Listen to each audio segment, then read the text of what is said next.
Hello, I'm Alvaro Henrique, and I'd like to share with you some information about nail shaping for classical guitarists.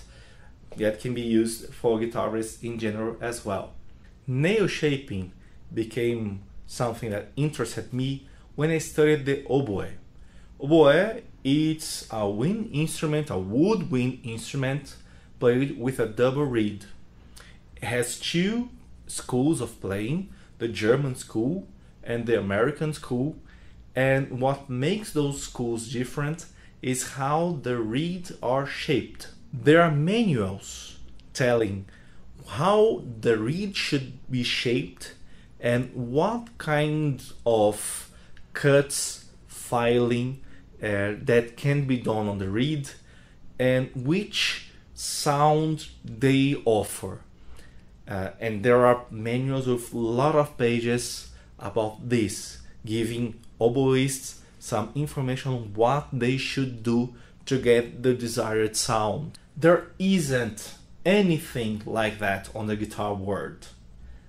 The closest we have are some 2 or 3 pages in every guitar method where the author shares his experience, telling how his or her does, but never explains why.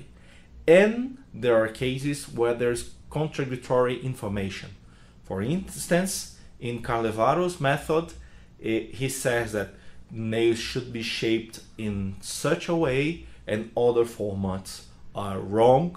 But in Scott Tennant's method, he says that his way is the best one and all the other ones are wrong. And what Scott Tennant says is right is exactly what Alvaro says is wrong, and vice versa.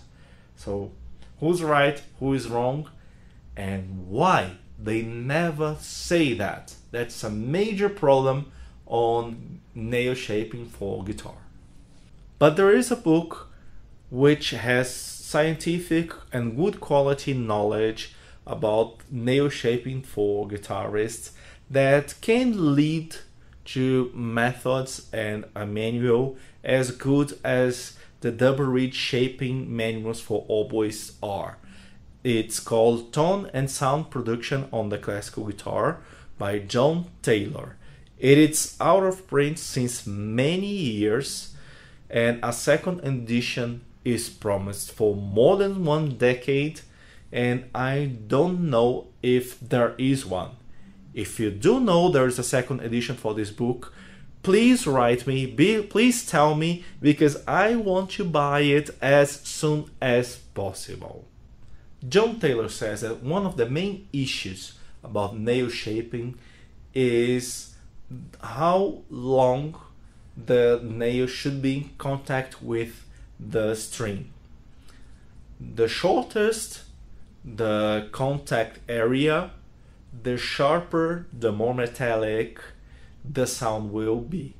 And the longest the contact surface area is, the more round, calm, and sweet the sound is. What that brings to guitar playing is that nails should be shaped more into a square shape instead of a triangle shape. Because in a triangle shape, in the end, there is a very narrow surface area which the nail plugs the string. While in a square shape, then there is a larger surface area, leaving the guitar at once. It is very important to notice that since the nail shape is always related to the string, you should always, when filing and shaping your nail, seeing it according to the string. So you should put the guitar in yourself, place your hand as you play and look as it is related to the string, like that. Never seeing the nail, like that, or in any other form. It is important to remember that we use long nails to play, not to make them look pretty. So it's not important how people see it, but how the string sees it, how it is related to the string.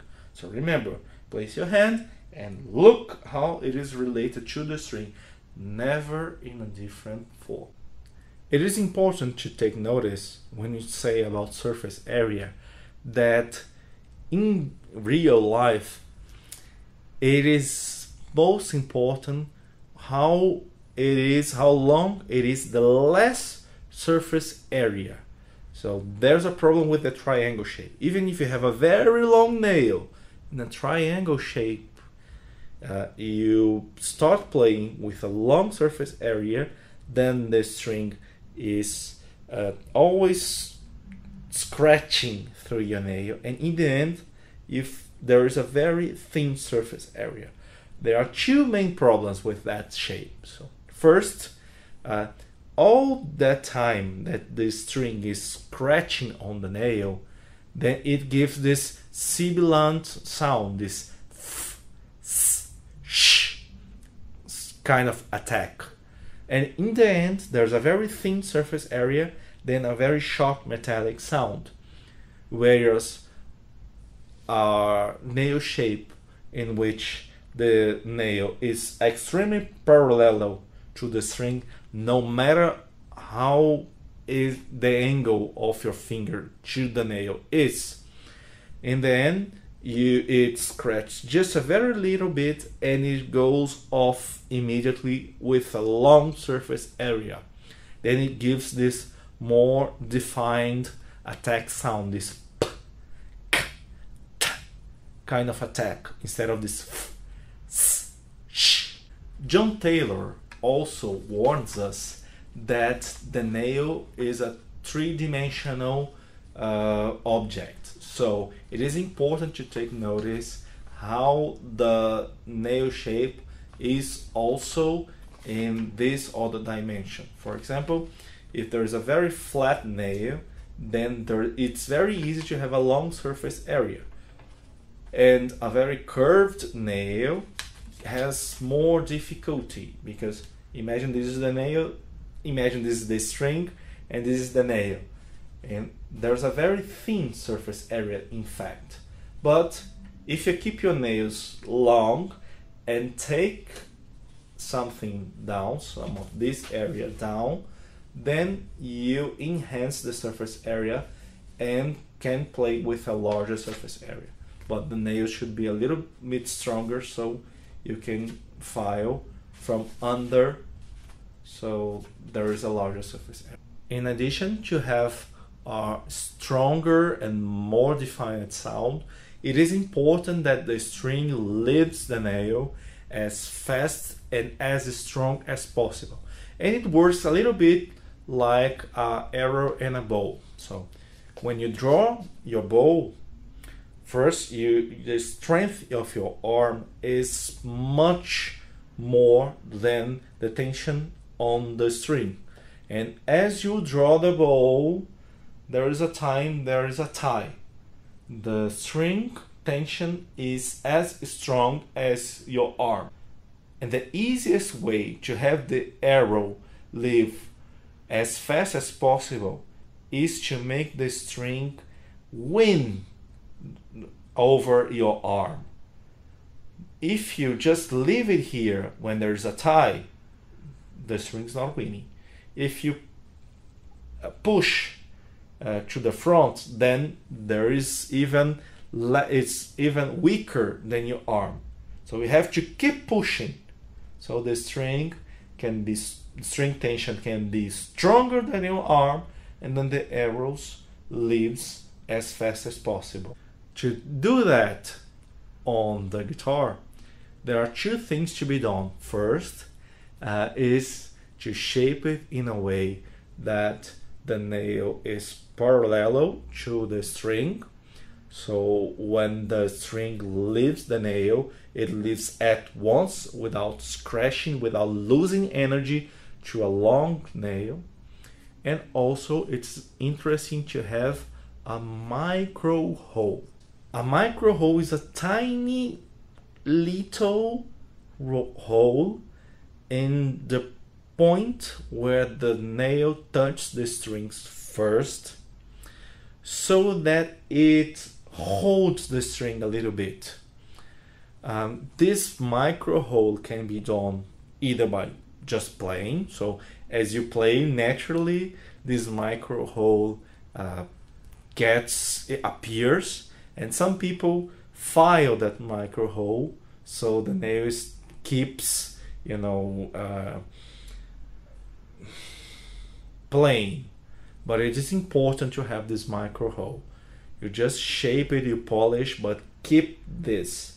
It is so tiny that, you know, if I just film my nails, it can be seen. There's a picture so you can understand it more properly. And other way to do that is to scratch your nail on the string, or with a nail file, a sandpaper file, and then you scratch on the string. You put the sandpaper around the string and then you just scratch a little bit. There are files that you can use or put around round surface, like some wood stick.